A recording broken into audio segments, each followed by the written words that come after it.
My kids and I were having breakfast the other day, and we're listening to NPR. We always listen to NPR because we're better than you. And so we're listening to NPR at breakfast the other morning, and there's this one story where they kept using this phrase. They kept saying 9/11 deniers. They kept saying that. 9/11 deniers. And my daughter was like, what is that? And I said, well, it's a group of people that think September 11th was a conspiracy. And she said, oh, I thought they were saying 9/11 deniers.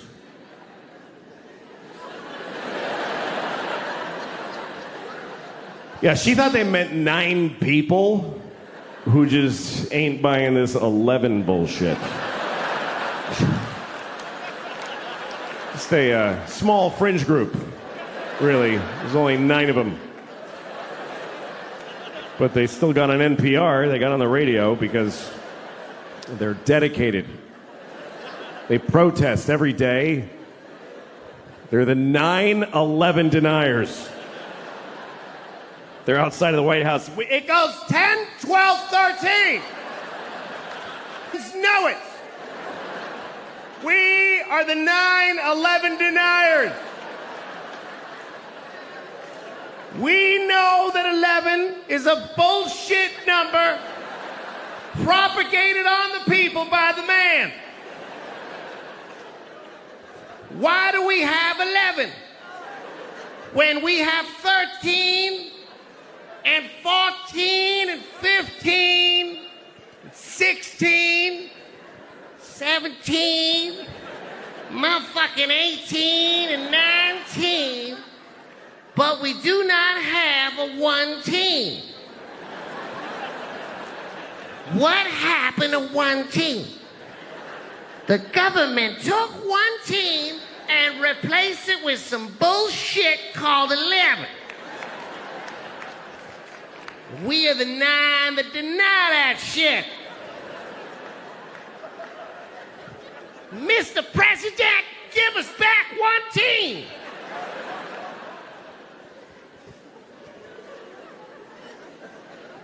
I don't mean to offend any Chinese people with the stereotype, but... That's right, I'm Chinese, motherfuckers. I lived in Shanghai. I'm Chineser than a motherfucker. My chopsticks and whatnot. Ha! All right. I'm sorry. Here's the thing. Stereotypes are harmful. That's the truth. But the voices are funny. And I don't know how to reconcile those two facts. I enjoy doing the voices, but they're offensive, so I do them at home. I used to do them for my kids when they were little. They liked them. They didn't know it was a race thing. They just enjoyed, Daddy, do the friendly man. You want me to be the friendly man, little girl? We love the friendly man. He loves little white girls, too. Let's have some scrambled eggs.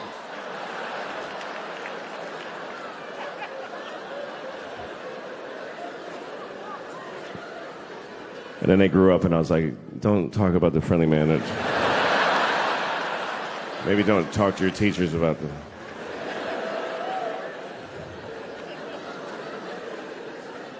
My kids go to public school in New York City, and send your kids there then. Teach them that's what life is like. The teachers amaze me because I don't know. This is the worst. Here's the worst thing about this country to me is that there's no more noble profession than to be a public school teacher. It's easily. Please don't. You're not gonna like it.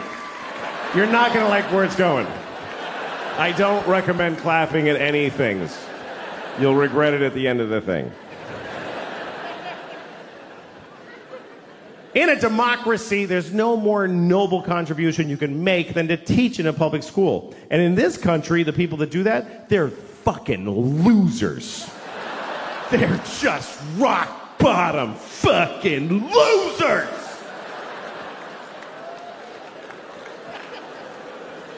And everybody knows it, but they keep doing it. New people are teaching every day, knowing how shitty it is. They show up, they tell them ahead of time, hi, what is this job? And they say, okay, here's what we need you to do. We need you to make children know math. Wow. Do they want to know math? No, they don't want to know it. You need to make them know it against their will while they're exploding sexually and Who are these children? Just whatever kids live near the building.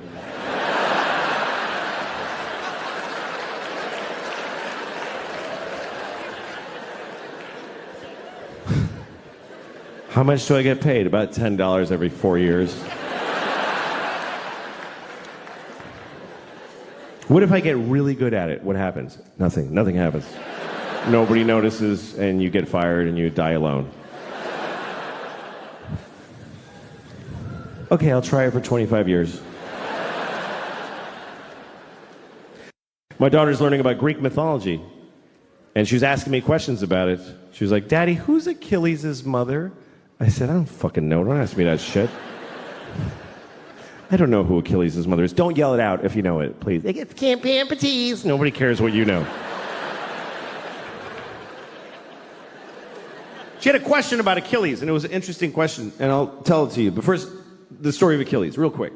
Achilles was a baby. He was a Greek baby, and he didn't stay that way. But when he was a Greek baby, his mother, who was a goddess, took him into the river Styx, which is at Hades, the land of the dead, and she dipped him in the water of the river Styx because there was a magical quality to that water that it would make you impervious of any harm. You couldn't be hurt. It was like a shield, right? So she dipped him in that water to protect him. But she held him by the heel.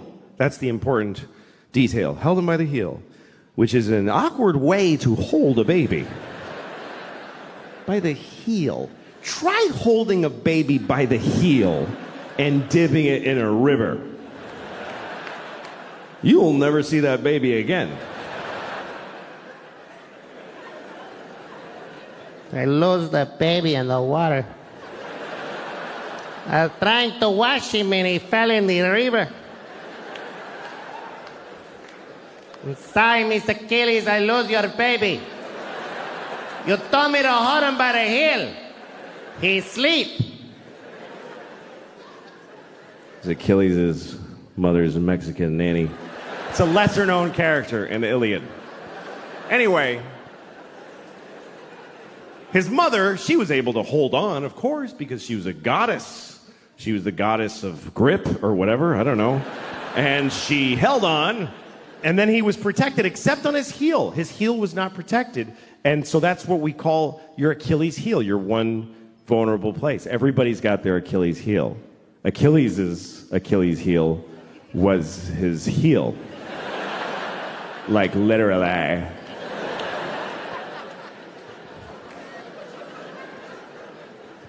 Anyway, so my daughter, here was her question. She said, how come his mother didn't just dip him again? She could have just dipped him one more time with the other leg in there. Did she just like you're like a sign that says one dip per goddess? Did you ever color an Easter egg? It's not that complicated. You dip it, and then you hold it differently and dip it again. Smart kid. I was proud of her. But at the same time, I thought, who the fuck are you to judge this woman? It bothered me. Because here's what the story of Achilles teaches me, is that if you're a parent, it's never enough what you do for these motherfuckers. It's just never enough. It's still gonna be your fault.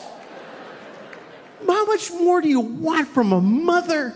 She dipped her kid in magic water and protected 99% of his body. Is any of it up to him? He could have just wore a big shoe and be careful. But he goes out in sandals, fucking flip-flops, and a sword and fights the whole planet. I'm Achilles because my mother dipped me. Finally, somebody got him in the heel, and he's like, Mom! Thanks a lot, Mom. Get my heel. She's so stupid, she ruined it. Fuck you, Achilles, you Greek dick.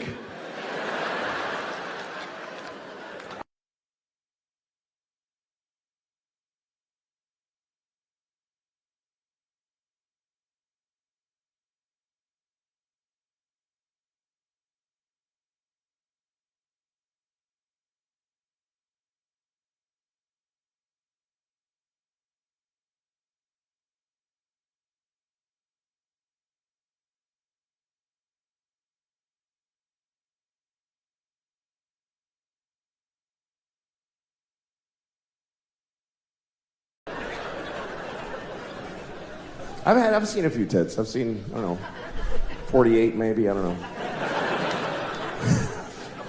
I've had my history in my life, you know. I've been divorced for 5 years, and it's been the best part of my life, being divorced. Easily my favorite part of my life. I love being divorced. Every year has been better than the last. And it's the only time I can say that about. And by the way, I'm not saying don't get married. If you meet somebody, fall in love and get married, and then get divorced, because that's the best part. It's the best part. Marriage is just like a larva stage for true happiness, which is divorce, because you just let go and everything's fine now. Divorce is forever. It really actually is. Marriage is for how long you can hack it. But divorce just gets stronger like a piece of oak. Nobody ever says, oh, my divorce is falling apart, it's over, I can't take it. And again, if you're in a good marriage, stay in it. If you're in the best marriage ever, stay in it. I'm just saying, if you got out, it would be better. That's just a fact. I'm sorry, but it's true. Everything's better. My ex-wife and I, this is the best part of our knowing each other. We're good co-parents because we live apart and we're friends. Our kids go to her half the week, they come to me half the week. And I'm a good father. I'm an attentive, focused, and responsible father. Do you know why? Because I get to say goodbye to these kids every week. Are you shitting me? It's like every parent's fantasy. Who can't be a good father for half of every week? No matter how bad it gets, every Wednesday I get to go, goodbye, girls. Daddy's gonna go upstairs and pour whiskey all over his naked body right now.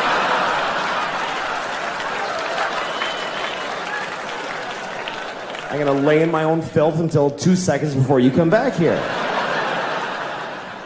That's why I'm such a good dad.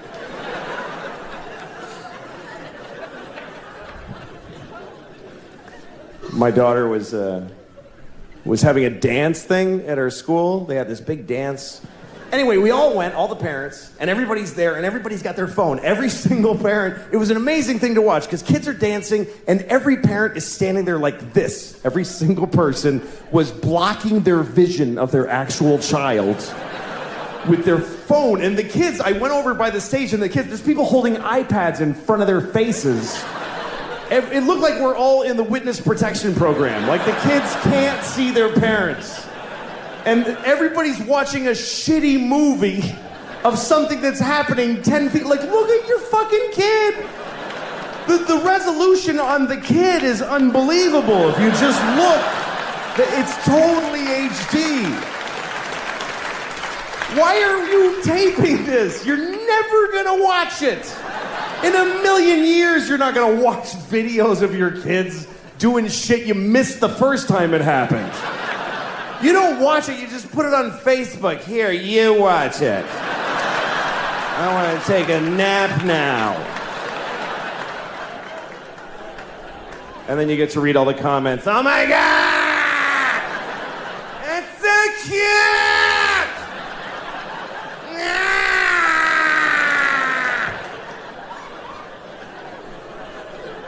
And guess what? They're not watching it either. They're not watching the video. These kids are dancing for no one. Nobody watches the videos on your Facebook. They see the first frame of a kid and they go, ah, that's very nice. Okay, back to this.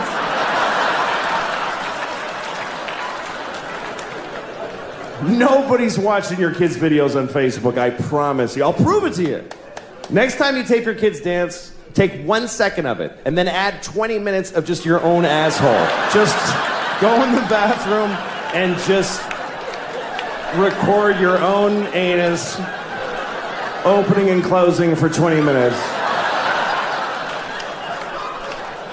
Tack it on to your kid dancing for a second, put that on Facebook. Everybody will write the same thing. That's adorable. I think I see a future star. Some things that are terrible happening in the world, you just kind of give up. Like in New York, there's a lot of homeless people here. There's a lot of homeless people here. I mean, not in here. There's none in here. There's none in here. There's none in here. Not even with a ticket, he ain't getting in here. They're not allowed to go where we go. They're just not allowed. That's the one part we all agree with. I don't know what to do about the homeless, but they're not coming in here. If you don't have your own indoors, you can't come into other people's indoors. Those are the rules. Those are the rules we live by. I've done benefit shows for homeless people where homeless people weren't allowed in the show. There's whole places they don't get to, like the airport. They've never even seen an airport. You never been at your gate and some guy's like, hey, I'm trying to get to Tokyo. Can you help me out?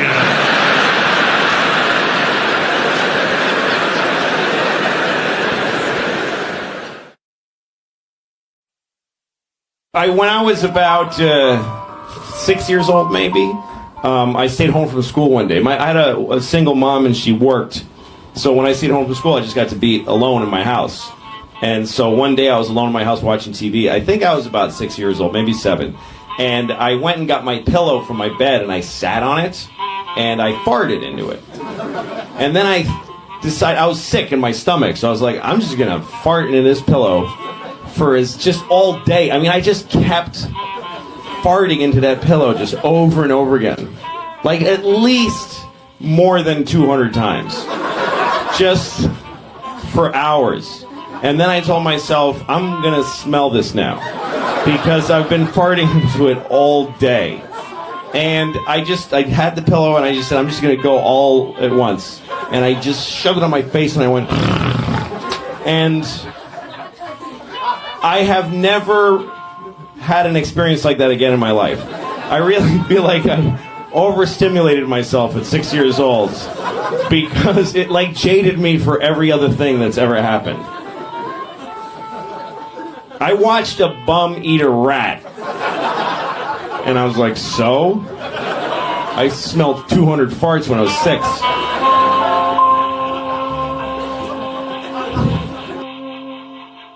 This is the story of Jesus cursing a fig tree. Does anybody by applause know of this story? Okay, that's just enough to make it clear. This is true. I mean, nothing's true in here. But I'm just kidding. I don't fucking know. What do I know? I wasn't there. I'm just trying to make it clear that I didn't make it up. This is Mark chapter 11. It's when Mark went broke. And Jesus entered into Jerusalem, and when he had looked around about and seen all things, and the eventide was come, he went out unto Bethany with the 12. See, Bethany was like a suburb of Jerusalem. So he went in Jerusalem. You know, you see all the shit downtown, but you don't stay downtown. You go to the Marriott by the airport. You know? That's what Bethany was. And on the morrow, when they come from Bethany, Jesus was hungry. And seeing a fig tree afar off, having leaves, he came to it, if haply he might find anything thereon.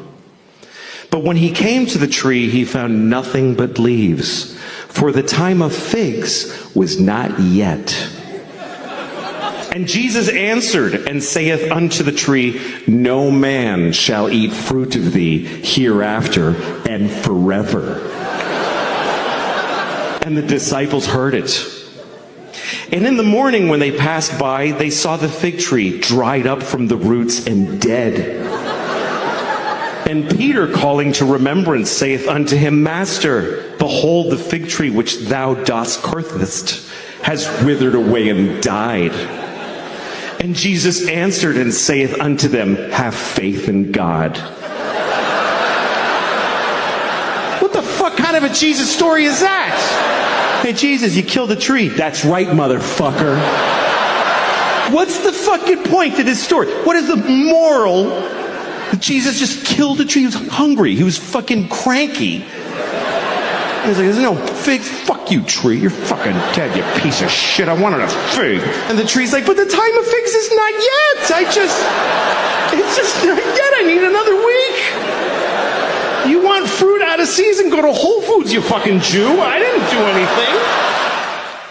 It's different. Like if murder was legal, I might have killed a few people. I don't know. I'd love to think, I would never do that. But we really need the law against murder. For one simple reason. The law against murder is the number one thing preventing murder. We'd like to think it's because I would never do that. No, it's because it really sucks getting caught murdering. A lot. If murder was legal, or just a misdemeanor, like you get a thing in the mail, oh shit, they had a camera there. Oh, well.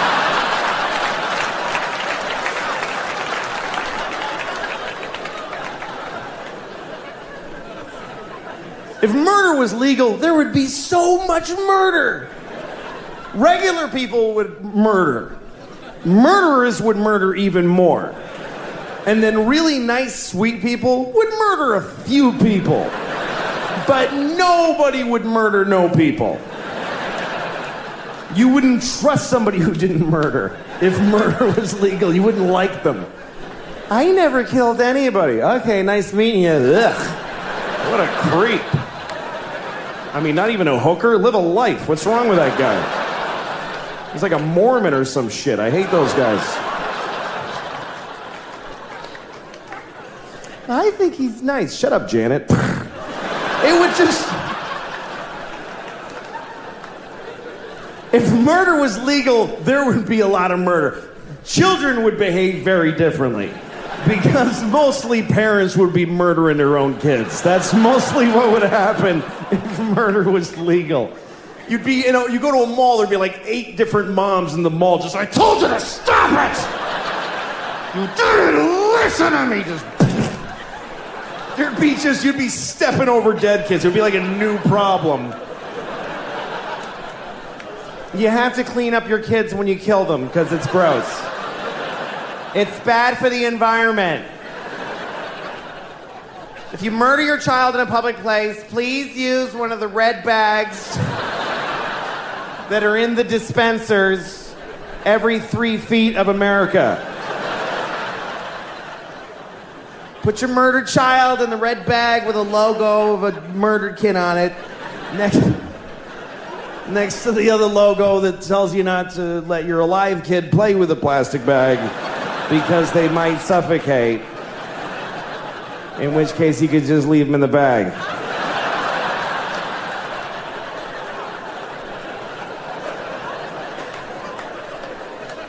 You? Hello? How are you? Good. Hi, guys. Nice to be here. I had a good day. I went shopping today. I had to buy a belt because my pants... Here's the problem. You know when you get fat and your pants get tight, and then you get fatter because it's not like, oh, stop eating. And then all your pants hurt. Like every pair of pants hurts. And then you eat even more because you're like, screw it now, man, and you just get depressed. But here's what happens. If you get fat enough, your belly starts to push out, and your pants won't even hang in the normal place. And then they get down to your pelvis, and then they feel loose, and you're like, hey, losing weight, all right, I'm coming down.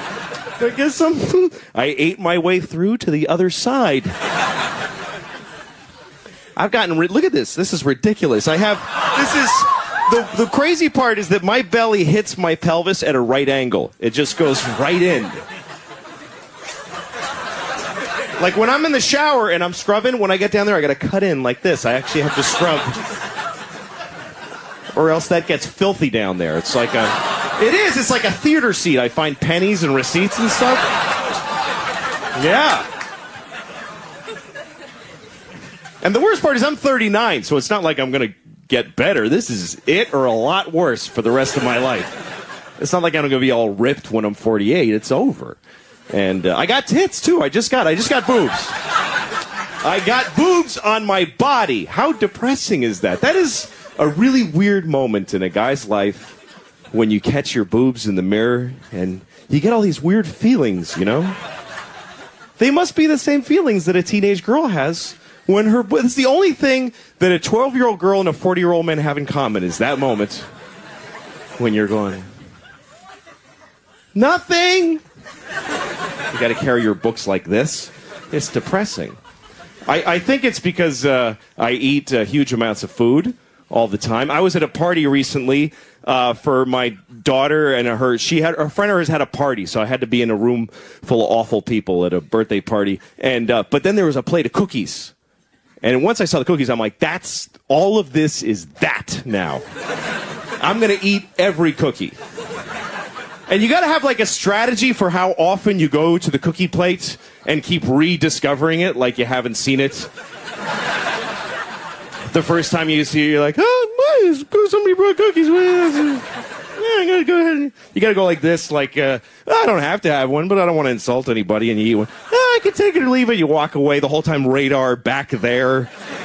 Later on, different group of people around. I want the cookies. Somebody. If people start to notice how much you're eating them, you have to say something like, these are crazy. What's with these cookies? They're weird. It's like, no, it's not that you're a fat piece of crap that can't stop eating. They're insane cookies. I love all food. I like food from other countries. I was in Chinatown. I know that's not another country, but I was... in Chinatown, and I went to the this grocery store, and they had weird food there. They had, I swear to God, they had duck vaginas. They had duck vaginas in a big barrel with a scoop stuck in it. And I'm looking at these duck vaginas. First of all, I'm thinking, could we possibly dominate a species more than that? Than that we're selling their vaginas in barrels? The ducks are like, dudes, enough already with that. I didn't get any. I didn't buy any because I don't want to know. What if I love duck vaginas? What if I love duck vaginas. They're so good. It's not like a million things taste like a duck vagina. 4 a.m, I got to have a duck vagina right now. Chinatown's closed. I got to go to the park with a knife. Where's a duck? Thank you very much, folks. God, you did not say that. Oh my God. No, I'm gonna go if you can. Seriously.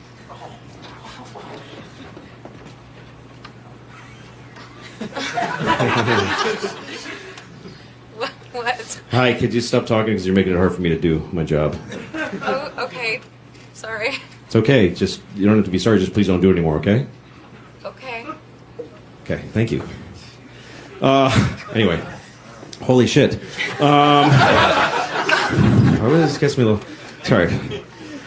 I was on a plane the other day, and people on plane... You know when you're on a plane and you're on the tarmac, and but you can't get to the gate because there's a plane at your gate? That's what happened to Mike the other day. Excuse me? No, my my friend, that happened to him too. I don't care.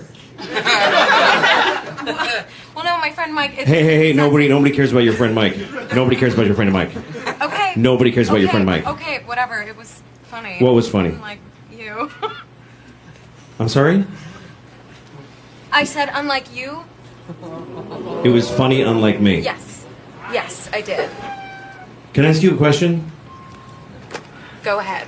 What happened to the parade? What parade? The parade of stupid you were floating? I'm just curious. Okay, that's you not veer? even. That's not even funny. It's not? No. Okay. You sure? All right. No, you're offensive. I'm offensive? Yes. What do you mean? You're making jokes about rape, and that's offensive. You don't like rape? No. You don't? No. That's really weird because You know that you wouldn't even exist if your mom hadn't raped that homeless Chinese guy. Oh my God. However many years ago you're born. No, listen, I'm sorry. I'm really... It's hard to come back from that, but I am sorry. I didn't mean that. Look, can you do me a favor? What? Can you please just die of AIDS? Does anybody have AIDS who they could put their dick in her face and get her started on that? Oh my God. Anybody? I could sue you. What? You can sue me? Yeah. You know who I would like to sue? Everybody that works in the hospital that you were born at. Because I would like to sue them for not responsibly pulling your head off the second. Letting you live was medical malpractice. Can't you just like move on? No, I can't. I really can't because you're the worst thing that ever happened in America. Seriously, it goes you, slavery, and then Pearl Harbor and 9/11 combined. Those are the three. And so, like, as an American, I feel like it's my duty to make you feel poorly. And your mother's a whore. My mother's dead. Your mother's dead? Yeah. That's good. It is. You know why? Because she can't make any more with her. You did not just call me a C word. What's that? Did you just call me a C word? No, I called you a because you're and your mother is one, and she had one. You know what? The moment you were being born, there was a guy walking by, and you know what he said? He said, "Hey, look, some coming out of some."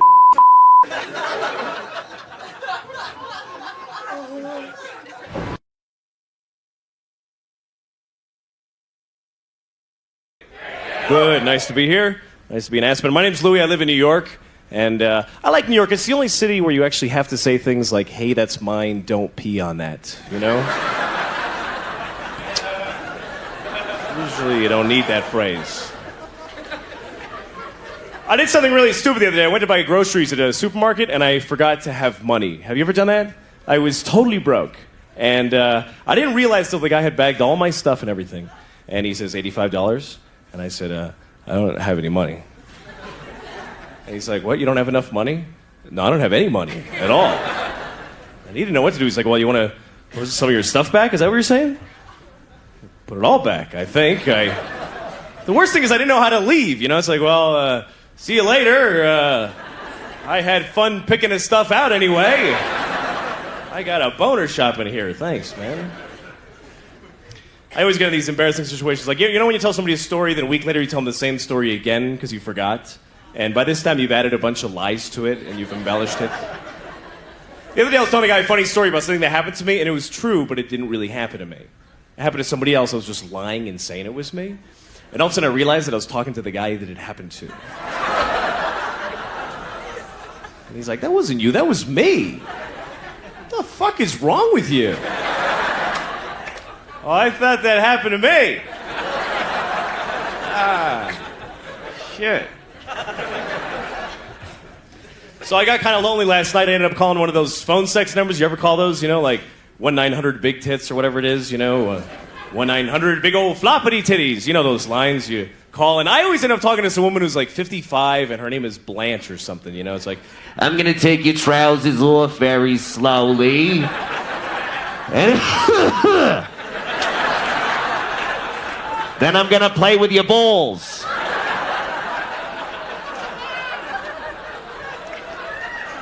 sounds like a threat. Stay away from my balls, lady. I'll call the police. I gotta do something, though. It's ridiculous. It's been so long for me since I've had any real sex that even now when I masturbate, I don't have any point of reference for the fantasy, you know? Like now when I masturbate, I just fantasize about other times I masturbated. That's all I really have in mind. Oh, yeah, my old apartment. Yeah, that was a good one.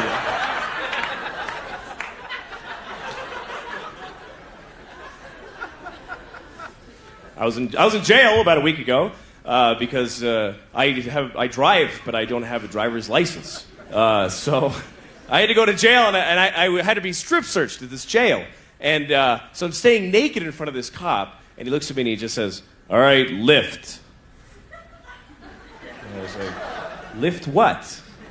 And he says, lift your testicles. And I was like, well, can I use my hands?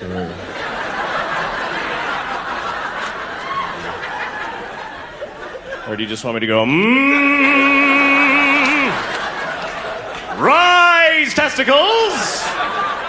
Rise on my command! Look at my great red hairy balls and fear me! Mira mis cojones grandes y pelirrojos.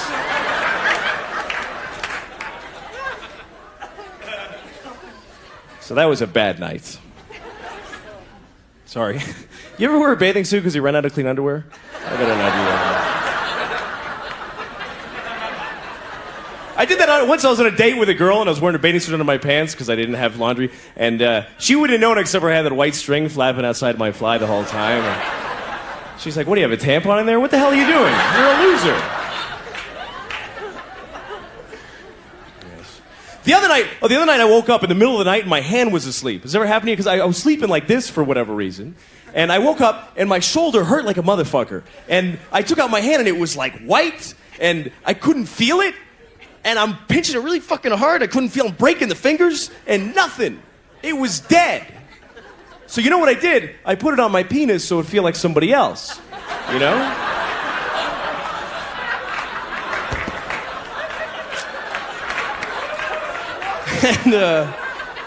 And it worked. But then I thought, shit, I got some guy's hand on my dick. I don't want some dead guy's hand on my dick. Get that out of here. Sex is weird, though. You know when you're having sex with somebody, you start to make those noises. You know those sexual noises? You ever feel weird about the noises you make during sex? You ever listen to yourself and go like, where the fuck did I pick that one up? What the hell was that? Because sometimes you make the oddest noises. You really get into it, you're like, woo!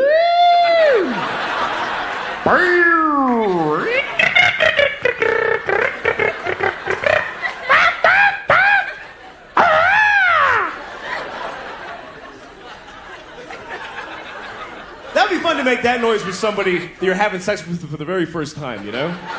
After all the tension that built up to it, right at the moment of passion, you go,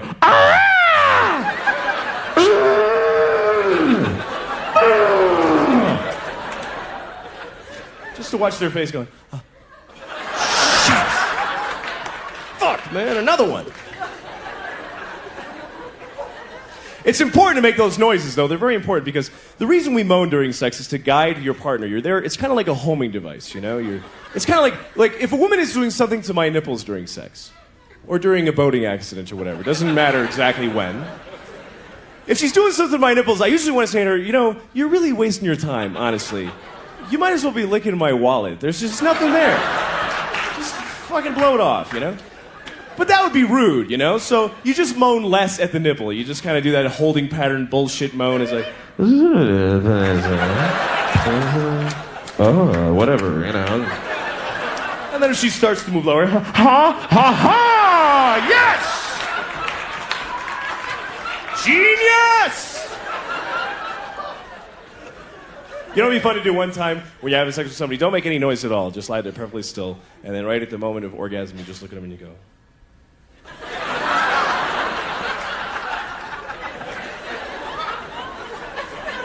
I had sex with this woman once, and she turned out to be a complete nymphomaniac. And I always thought I'd want to be with a nymphomaniac, but it was really a nightmare, you know? Because she wanted to just keep going and going. And the sex was really hard work, too, because she was like just grabbing me, pulling me in there, going, come on, fuck me, come on! Come on, you redheaded faggot, do it, come on! You know? And I'm just, whoa, like a big dildo, all right, whatever, right? You know? So we're done, finally, and I'm like really tired, you know? And she looks at me, and she goes, let's do it again. Like creepy like that, you know? Let's do it again. And I was like, all right. So we do it again. She's like, come on, fuck it, you know? And now we're done, and I'm just dead. I'm a bag of shit lying there. I got nothing. And she says, let's do it again. And I was like, why? Really, I mean, we accomplished the thing. What is there, a prize? What are we doing here?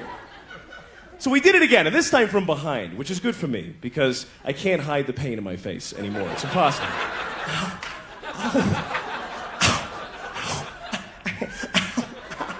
And then she starts getting into it, right? And she starts like backing into me really hard. She's going like, bam, bam, bam. And it really fucking hurt a lot. So I had to say something, you know? So I said, hey, take it easy. It's the most polite thing I could think of, you know? I didn't want to say, hey, don't back your snatch into me so hard. You're gonna rip my dick off, you fucking lunatic.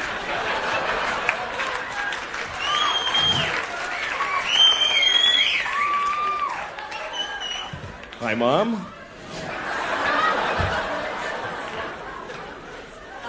Anyway, I think sex is a great thing. I think that everybody should be allowed to have all the kinds of sex they want, you know? I would never let a woman spank me, though, because I always be afraid that then I gotta go buy hoods and magazines, and it's like skiing, you go broke on that shit, you know? But I don't understand people that are intolerant of certain sex. Like one guy came up to me once and in the middle of the street and told me I was wearing a faggy shirt. What the hell does that mean? Total stranger walks up to me. Hey, nice faggy shirt, you faggot! What the hell does that mean? I remember the shirt I was wearing, it was pink and it had these little pictures of guys blowing each other on it, you know, like sort of like drink, but... The thing is, though, people just don't... Like, I was talking to a friend of mine once about another guy, and I said, is he gay? And my friend said, oh, yeah, he's really gay. What the hell does that mean? How do you get to be really gay? Are there many levels? Do you start out just a little bit gay? Like, you know, I feel like I'm coming down with the queers a little bit today. I just feel a little bit queer. I just feel like touching a penis like this. And then one day you're taking it up the ass, you're jerking off two guys and blowing somebody all at the same time. And you go, wow, I'm really gay. I am very homosexual. Look at all these penises. I'm the gayest man in the world. I am faggotor. No one is gayer than me. Thank you very much. You've been a pleasure. Good night. Because in places where that doesn't happen, people are just too free and fucking, they're just a bummer, you know? Like, I was once on Venice Beach and I'm jogging, and there's this guy rollerblading towards me. And he's got rollerblades on and just a thong. Just a fucking thong that's just grabbing his dick and balls and just fighting with it, going, stay in there. And then he's just totally naked otherwise, and he's got this Kenny G hair, and he's just rollerblading like...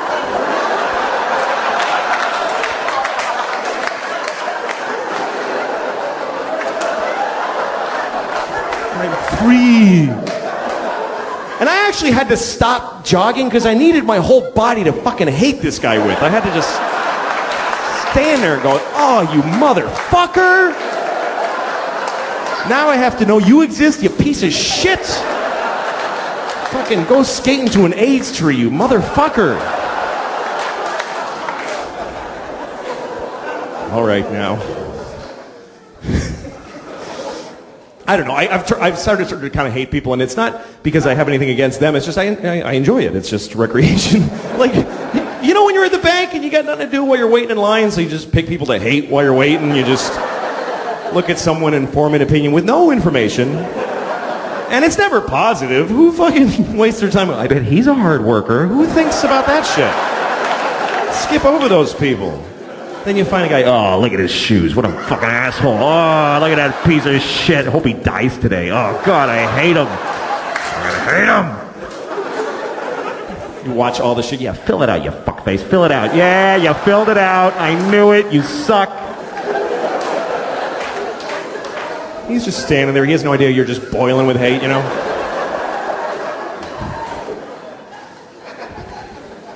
I feel people hating me sometimes, you know, like, I was at the post office and I'm at the line, you know, it's one of those things where there's a long line and one window open. So everyone's just like, everyone's mad. But when you're in the line, you're in the hate group. You get to be part of the group and you're all looking at each other going,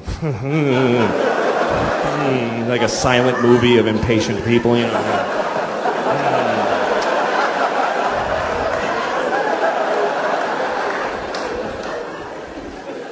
Then there's always one person who breaks the silence, somebody who has an idea, you know, like, they should open another window.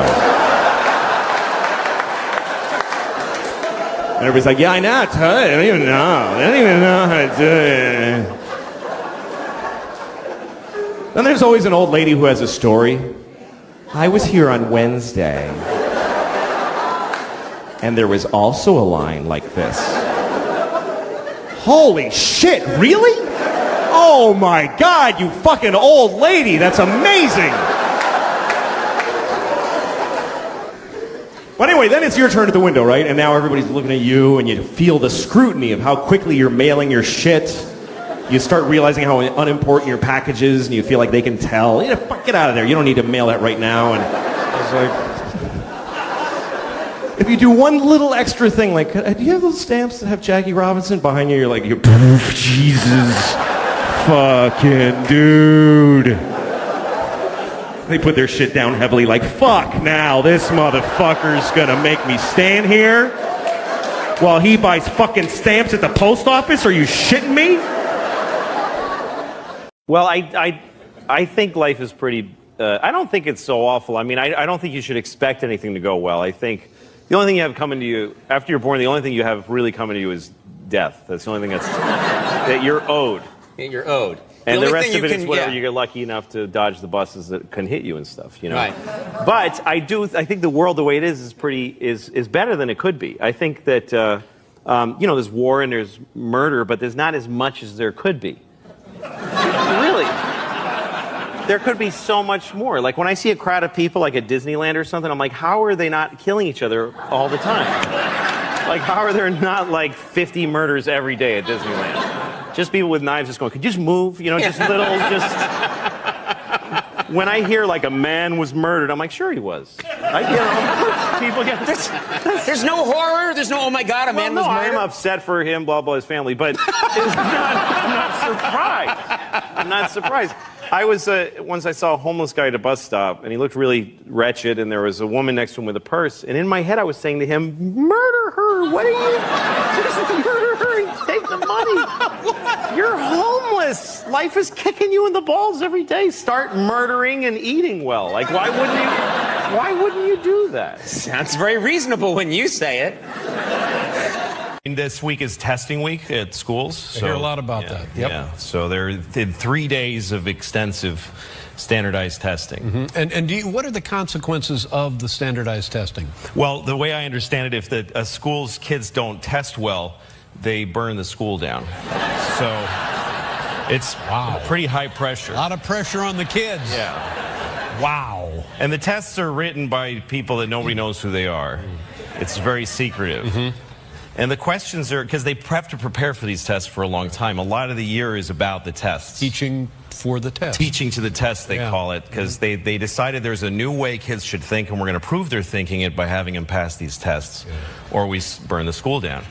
So, anyway, my kids kind of panic when they're in these, which is okay. You know, my mother was a math teacher, and she taught me that moment where you go, I don't know what this is when you panic. That means you're about to figure it out. That means you've let go of what you know and you're about to grab onto a new thing. That's great. That you didn't know yet. So I'm there for them in those moments, and I go, come on, just look at the problem. And then I look at the problems, and it's like, Bill has 3 goldfish. He buys 2 more. How many dogs live in London? Or something like that. So, wow. That's crazy. Well, you better notify the fire department. That's right. New York is such a part of your show. Yeah, I love it. And the way you depict New York, you must go crazy for this town. I do, because there's all sides of the spectrum here, Sometimes you're I have children here, too, so sometimes you're in a park and there's pigeons, and then there's an old lady masturbating or whatever. I'm saying that's one side of the spectrum. Yeah. Well, you know how it is when you're looking at pigeons. Yeah. They're pretty erotic. Worked up. Well, she fed all her bread to them, and there was nothing left, so she started to masturbate for them. She's doing it for the pigeons. All right, I'm sorry.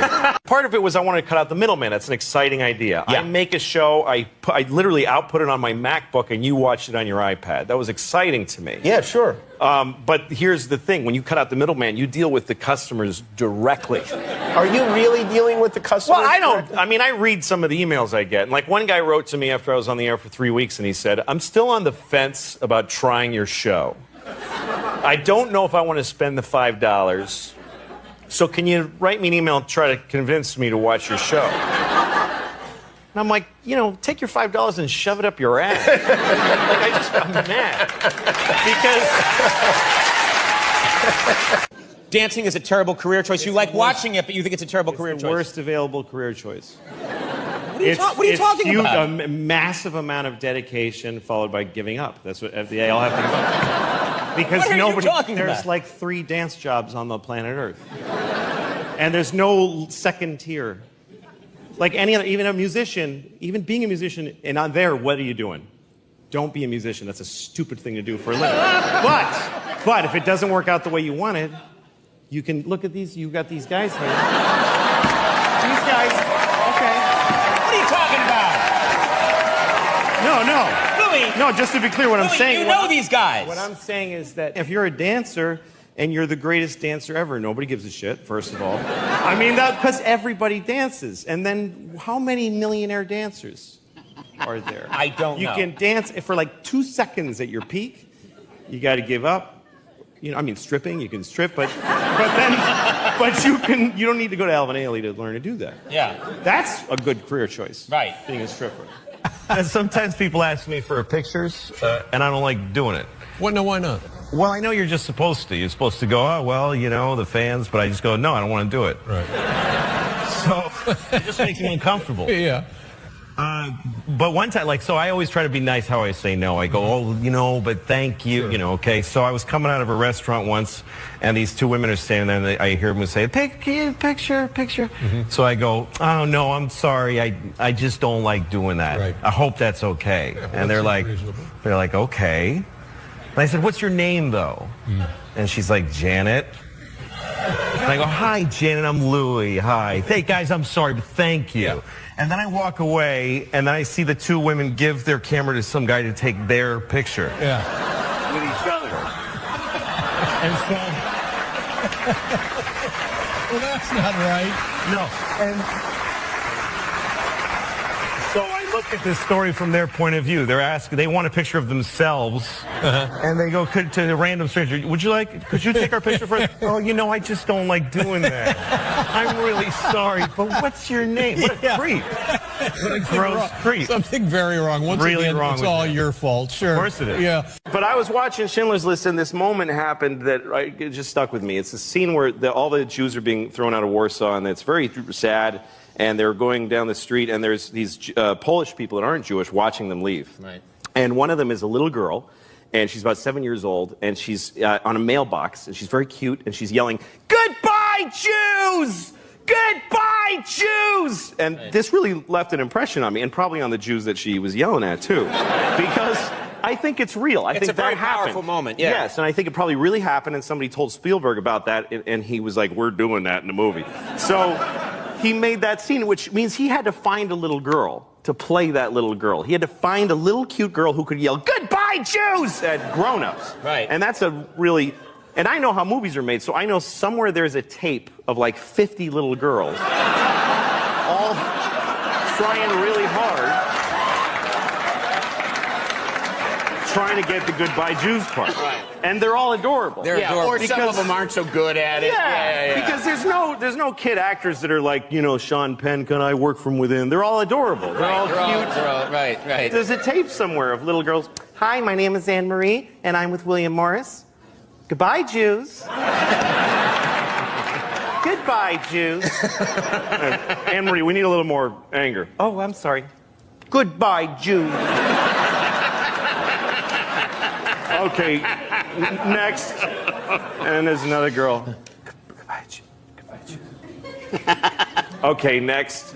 And then comes the girl who's amazing, and her mother has prepared her for months. She knows how to walk in the room. "Hi, my name is Louise, and I am really happy to meet you. The sun'll come out tomorrow. Bet your..." We just need the line, actually. "Oh, I'm sorry. Goodbye, Jews! Goodbye, Jews!" Yeah. And there's a new thing, the cloud. They want you to go to the cloud. And they're selling it as a great idea. You don't need your stuff. Just give it to us and we'll keep it on the cloud. It's fine. You don't have to. And you're like, "Really? But those are my pictures." And we'll keep it on the cloud. You pay a little rent to have it up on the cloud. And the way they're going to talk you into this is that you get to have a smaller device. because you don't need to keep the stuff on it. You understand? That's why. Okay, like this. Somebody gave me this iPhone. This is where an iPhone is right now. Okay. Now it's gonna when they tell you want to keep it on the cloud, they're gonna say this is the iPhone now. The next iPhone is just gonna be this. It's just gonna be this, and it's just gonna be this thing, because you need this to store all your movies and stuff on. But you're just gonna have this, and you just rub and go, "Ooh, I want to see Tom Cruise," and Tom Cruise will be all around your face, and then you want to see, Selma Hayek, and then you take it and you that's how it's gonna work. I'll give you $10,000 for that thing right now. Some parents really struggle with, like, all the other kids have the terrible thing, so my kid has to. Yeah, let your kid go and be a better example to the kids. Just because the other stupid kids have phones doesn't mean that, okay, well, my kid has to be stupid, otherwise she'll feel weird. Right. I think these things are toxic. Especially for kids. It's just this thing. It's bad. And they don't look at people when they talk to them, and they don't build the empathy. Kids are mean, and it's because they're trying it out. They look at a kid and they go, "You're fat."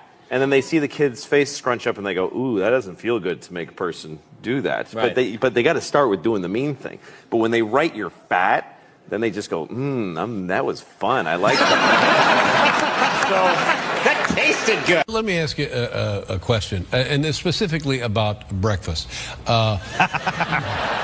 I have this conversation with my son, who is 10, who is, I guess, right between the ages of your daughters. And it goes like this. "Well, what would you like for breakfast?" "I'm not hungry." Mm-hmm. "Well, yeah, but let's just say you were. How about bacon?" "No." "How about eggs?" "No." "Pancakes?" "No." And so we go through every imaginable form of consumable human food, none of which interests the kid. And then, so now we go back and we start over. And it's clear that he has decided on his side he's going to say no to everything I come up with. But yet, they have to eat. Yes, they do, but why? What do you do at Why that are you point? asking him what he wants? I mean, you're asking him to decide where everything's headed. And look, I know why you're asking. I get it. But the thing is, you're saying if he doesn't decide what he wants, he won't eat. So I'm already behind the 8 ball. That's never going to be his... So with your girls, you just put the food in front of them. I go, "Here's what we're having." Here's what we're having. I don't want that. And I go, "All right, what do you want then?"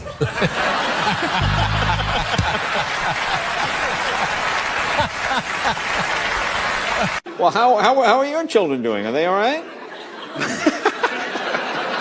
How are they? My kids are good. Yeah. I mean, on paper, they're great. They're 2 little white girls in America. Right. I mean, what? Yeah. Sometimes I look at it that way. I look at them, I'm like, you can't say anything. Yeah.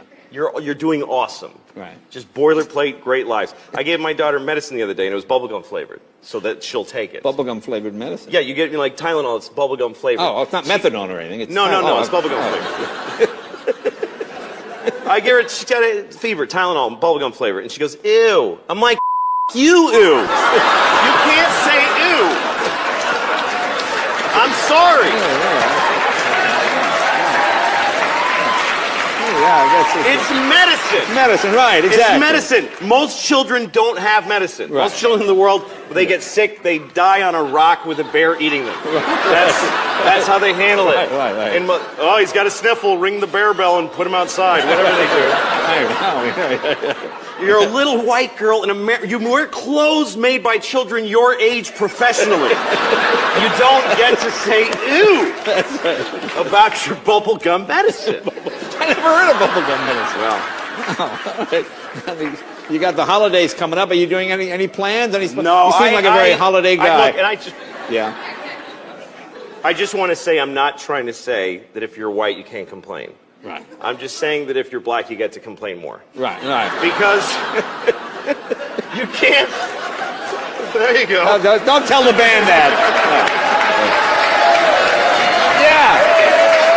Do you feel that we now, in the 21st century, we take technology for granted? Well, yeah, because now we live in an amazing world, and it's wasted on the crappiest generation of just spoiled idiots that don't care. Because this is what people are like now. They got their phone, and they're like, it won't.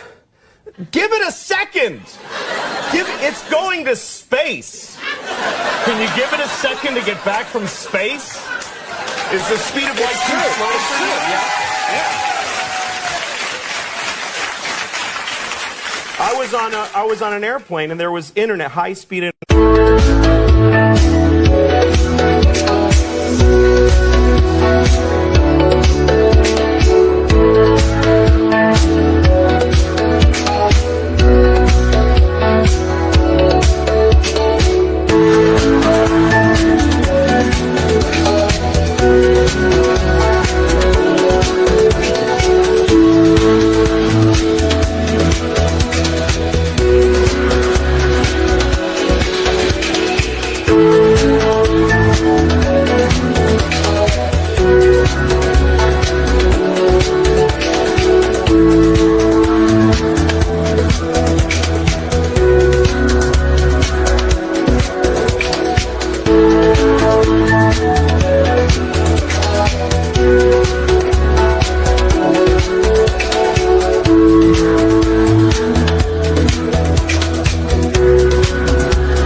On the airplane. That's the newest thing that I know exists. And I'm sitting on the plane and they go, open up your laptop, you can go on the internet. And it's fast and I'm watching YouTube clips. I'm in an airplane. And then it breaks down.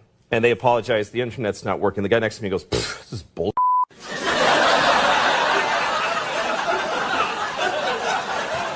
Like how quickly the world owes him something he knew existed only 10 seconds ago. And on planes, I know you know, and I know you've told your kids, honesty is its own reward.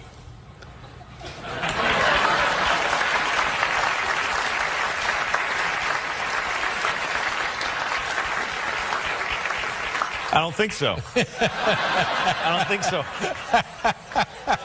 But here's the thing to me about lying is that I don't think you should do it, but I get it. That's how I feel about it. I get it. Right. Because kids lie because they're in trouble. You know, if you're in trouble as a kid, it's too much. You can't take it. You're worried. Yeah, kids don't lie for some weird Machiavellian, they're not like, what my teacher said about you? It's interesting. They're not trying to start something. No.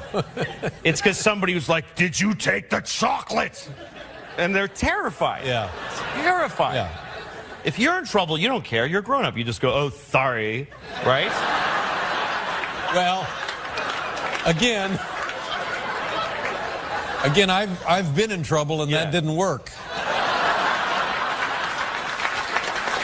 And I tried it. I said it just like that. Sorry.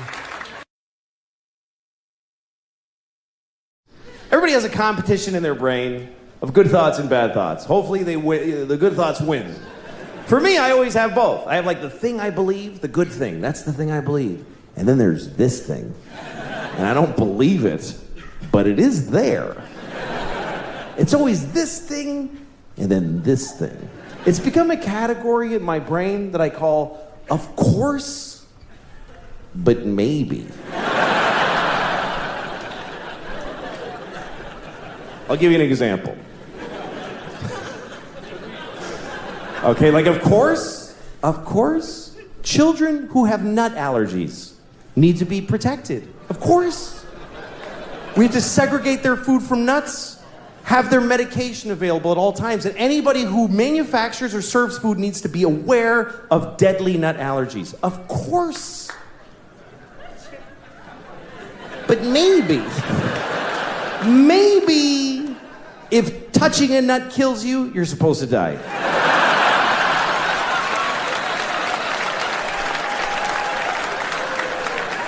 Of course not. Of course not. Of course not. Jesus. I have a nephew who has that. I'd be devastated if something happened to him. But maybe, if we all just do this for 1 year, we're done with nut allergies forever.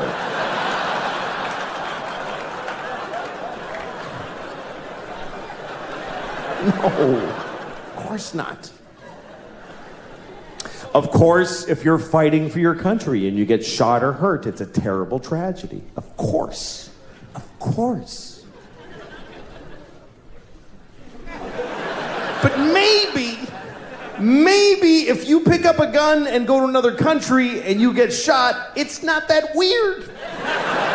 Maybe if you get shot by the dude you were just shooting at, it's a tiny bit your fault.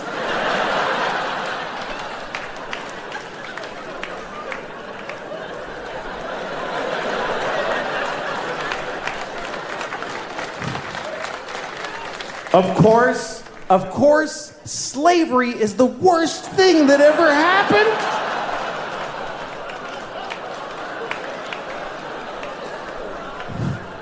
Listen, you all clapped for dead kids with the nuts. For kids dying from nuts, you applauded. So you're in this with me now. Do you understand? You don't get to cherry pick. Those kids did nothing to you. Of course, slavery is the worst thing that ever happened. Of course it is. Every time it's happened. Black people in America, Jews in Egypt, every time a whole race of people has been enslaved, it's a terrible, horrible thing. Of course. But maybe every incredible human achievement in history was done with slaves. Every single thing where you go, how did they build those pyramids? They just threw human death and suffering at them until they were finished. How did we traverse the nation with a railroad so quickly? We just threw Chinese people in caves and blew them up and didn't give a shit what happened to them. There's no end to what you can do when you don't give a fuck about particular people. You can do anything. That's where human greatness comes from, is that we're shitty people, that we fuck others over. Even today, how do we have this amazing microtechnology? Because the factory where they're making these, they jump off the fucking roof because it's a nightmare in there. You really have a choice. You can have candles and horses and be a little kinder to each other, or let someone suffer immeasurably far away just so you can leave a mean comment on YouTube while you're taking a shit. And they've been married for like 60 years. You know that kind of story? Everybody always loves that. The kind of people that always get applause based on the math of their lives. How long you been married? 60 years. Oh.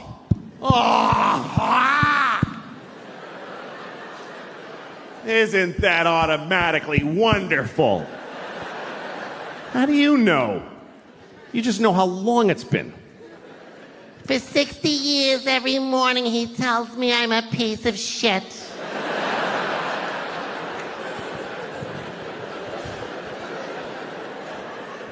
Well, let's just say this is a happy couple, okay? They love each other. They've been married for 60 years. That's longer than most people really want to be alive, and they've been together that long. And now they're just an old couple, and they just walk together. You know when you see two people? And it's kind of lovely. They don't need anybody else. It's just the two of them. This is both of them. They just walk. They always walk somewhere nobody walks there. There's trash. Trucks. He's wearing a suit that is not a color. She's wearing a dress that's like a triangle, like a kid drew it. It's just fucking a dress with fruit on it. Nobody cares. And they just walk every day. It's cold. Yeah, it's cold. You want to go to the store and get a cracker? Yeah, let's get a cracker at the store. Yeah, buy a cracker. Yeah, you can buy that.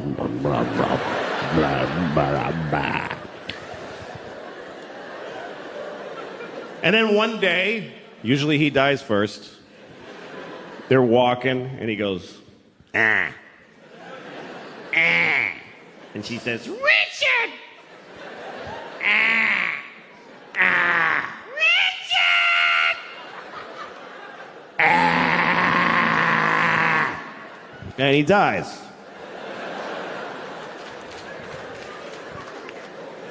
So now it's just her. Just Rose. And she's alone. Now she just stands in their house. Once in a while, somebody goes to get Rose because there's a wedding.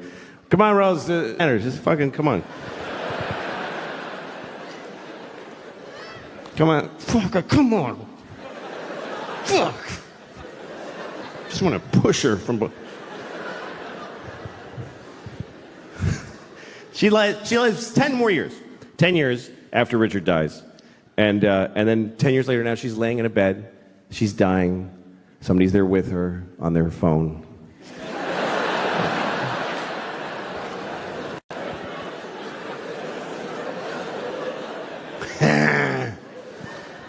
So Rose is dying, and she says, well, at least now I get to be with my Richard forever. Where'd she get that idea? Where did that come from? I've looked it up. No religion teaches that when you die, you get to ruin heaven for your dead spouse. Why is that fair? Who gets... Richard's been dead for 10 years. He's been in heaven for 10 years. And somebody comes up to him, hey, your wife is coming.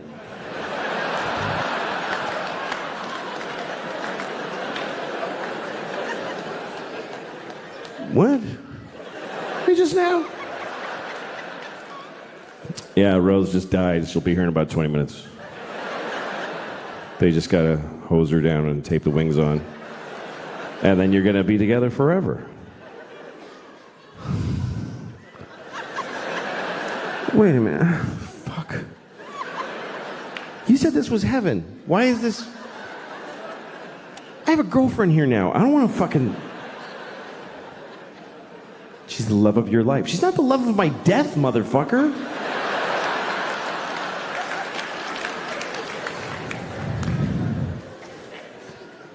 That's marriage. Marriage is a big deal. Marriage is a big deal. I went to a wedding the other day. You ever been in an email fight? Some of you are in an email fight right now. You know, an email fight, not a text fight. A text fight is like, fuck you, bitch. Fuck you, bitch. Dick, bitch. Asshole, bitch. That's a text fight.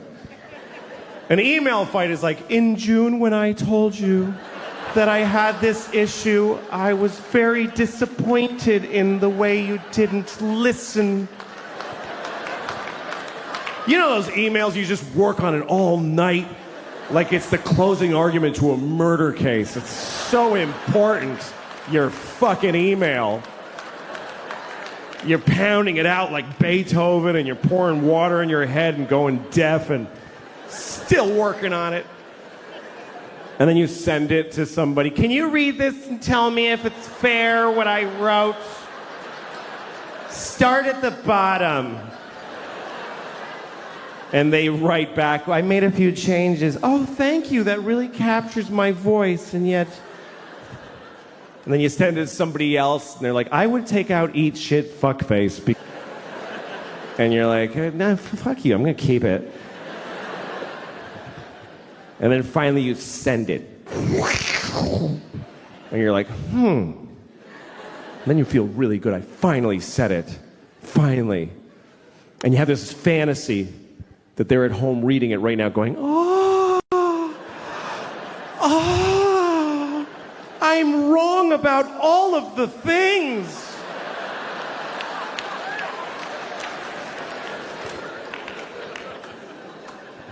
And at some point during the day, they haven't written back yet, and you know it's because you just bewitched them.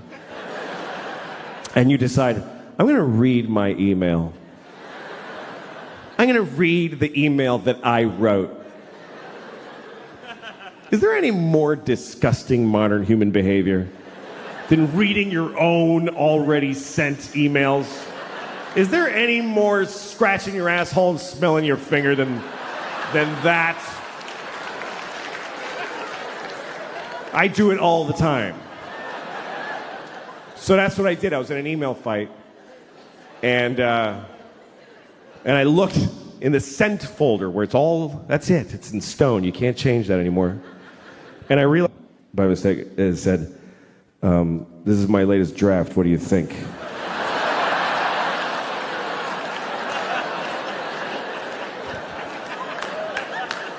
So now the rest of it is just shit. It's shit now. Because she knows I have a writing staff and a focus group.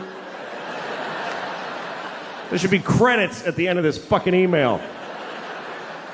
Approved by email fight right now. You know, an email fight, not a text fight. A text fight is like, fuck you, bitch. Fuck you, bitch. Dick, bitch. You're an asshole, bitch. That's a text fight.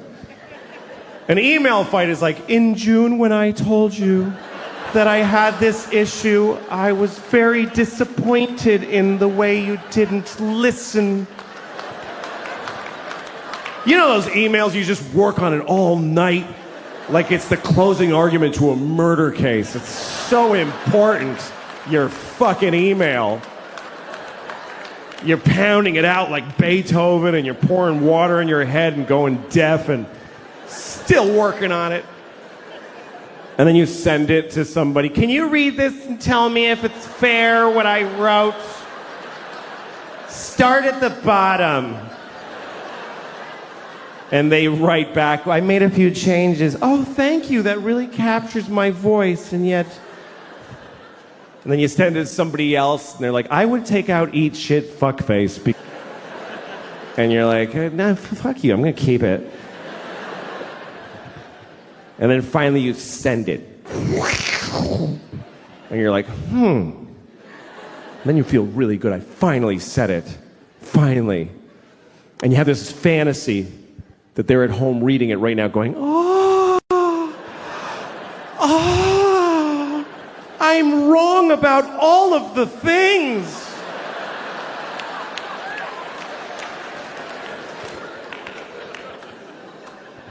And at some point during the day, they haven't written back yet, and you know it's because you just bewitched them.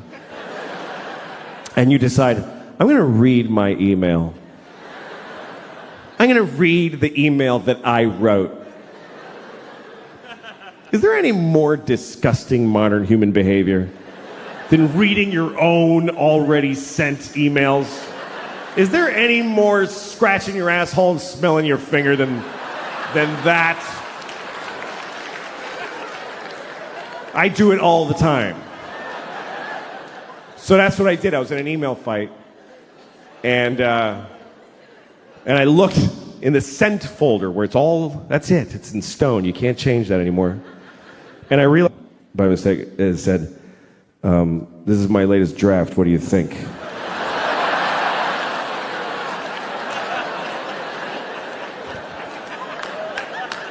So now the rest of it is just shit. It's shit now.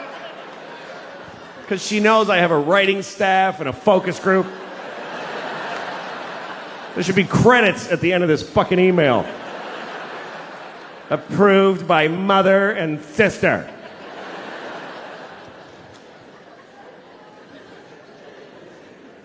I don't know. Love is worth it, though. It really is. It's worth it. It is. I mean, I've always pursued love my whole life. You know, even when I was a kid, I loved girls. I loved them. And it was all, when I was 12, I discovered that girls were the greatest thing. And I would ask them out. That's what I did. I just walked up and asked them out. I had no fear. I'd go up to any girl I liked. Hey, you want to go out with me? And she's like, no! Because you weren't supposed to do that. You weren't supposed to just ask her out. There was a system. My daughters told me it still works this way in middle school.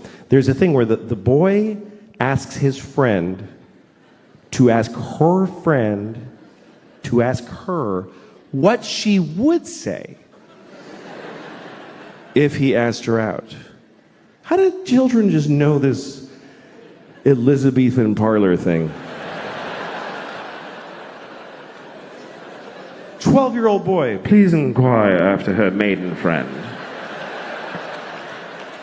Were I to request her presence, what might be her answer? Indeed, my lady would enjoy your company, sir. That is well. May I finger her?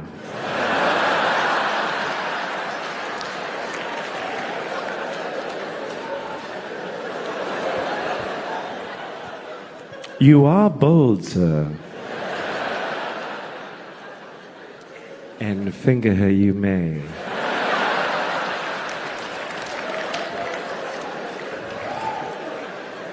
And finger her I shall.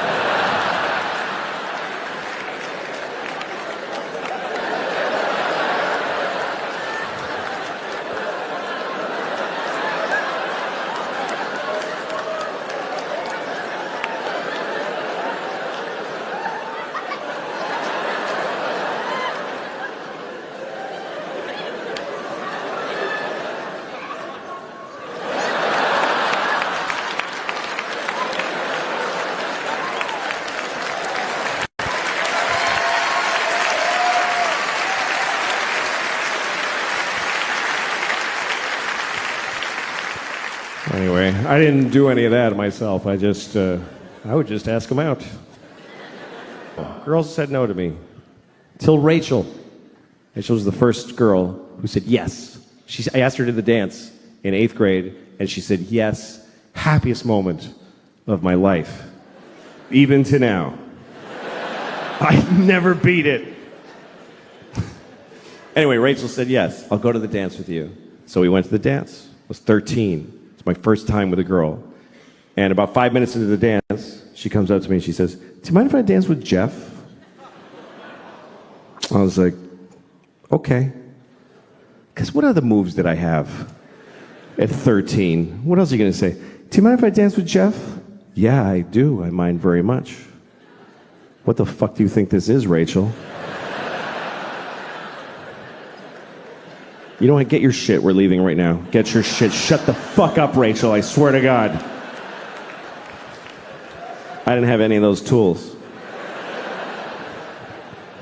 So I said, okay. And she danced with Jeff and made out with Jeff and left with Jeff. That was it.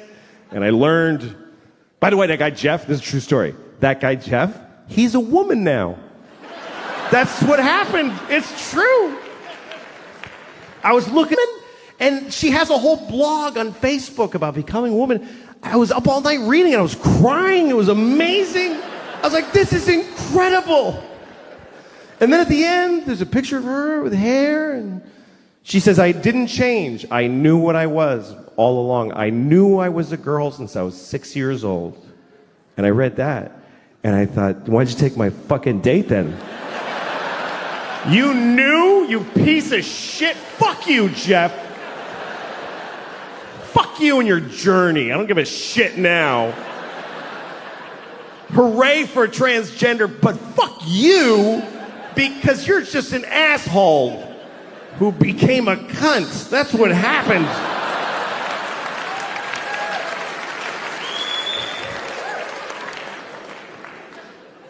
I envy. I don't like dicks. That's why I'm not gay. That really is the reason. I hate dicks. Penises are very disgusting to me. To me. I don't want to yuck your yum. I just think they're gross. I always hated penises. I hated my father's penis. I did. I hated my father's penis. Well, when you're a little boy, sometimes you got to see your dad's dick. If you go to a restaurant, you're probably going to see your dad's dick. I should explain that, right? That sounds like I have a weird father. All right, we're going out to eat. Everybody take a look.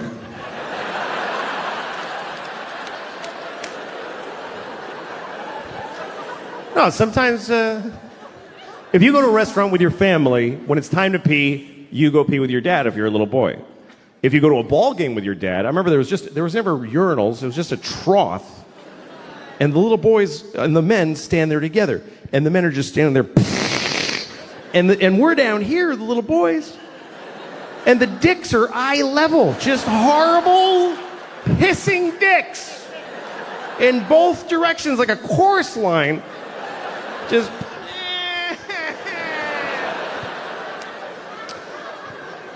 And my dad, worst.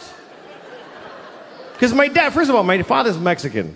It's true. My father is Mexican. I'm not. I'm not Mexican. My father is.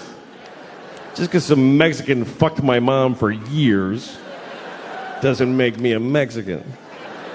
Just makes her a whore.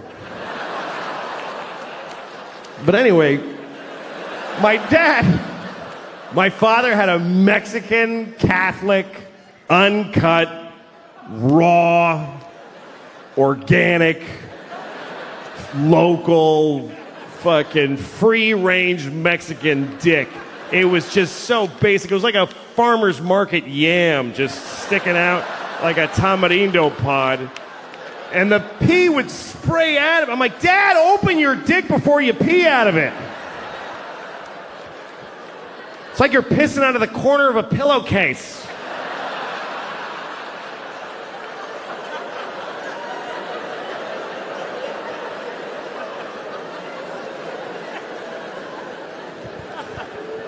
And my dad's had a weird life, too. When I was 10 years old, my parents got divorced, and he converted to Judaism. He didn't turn into a Jew. It's not like my dad was like,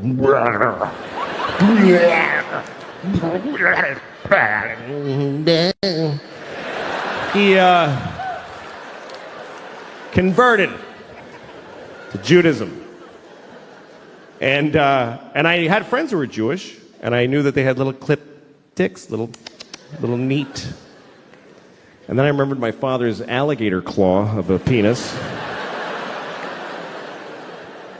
I really hate penises. That's really my problem with being gay. That's why I'm not gay. Men are fine. I'd like to have a boyfriend. That would be nice. I would. Every time I hear somebody say my boyfriend, I'm always like, I want a boyfriend. Why can't I have a boyfriend? I'd like to have a big, tall boyfriend.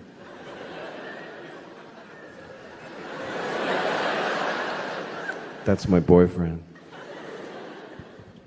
I'm mad at my boyfriend. I get to wear his jacket. It's all big on me. I'm like, this is my boyfriend's jacket.